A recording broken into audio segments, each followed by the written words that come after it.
Експозицията е съставена от 20 фотографии, направени от Дан Михалча на калните вулкани от Пъклелия Мичи в окръг Бузъл.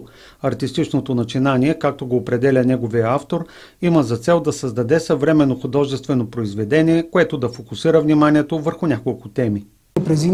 И представляват mică parte din patrimoniul natural al României. Малка част от наследството, от натуралното наследство на Румъния. Acesta ar fi un prim obiectiv al expoziției. Това би било първа цел на изложението. Al doilea obiectiv al expoziției Втората цел на изложението este de a atrage atenția asupra poluării mediului. Е да се обърне внимание върху замърсяването на околната среда. Cu materiale care pot să influențeze în mod negativ. С материали, които биха могли да окажат отрицателно въздействие. Funcția naturală a ecosistemelor.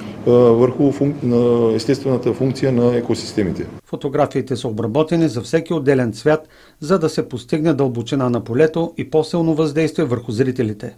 Pentru că atunci când mergi pe detaliu foarte mult, защото тогава, когато се съсредоточаваш върху детайла, practic extragi dintr-un context.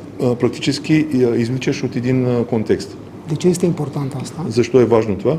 Pentru ca fiecare privitor, така че всеки един наблюдател, atunci când privește fotografiile, тогава, когато гледа тези снимки, să poată să-și facă propria lui poveste. Да може да се направи, да се създаде своя собствена история.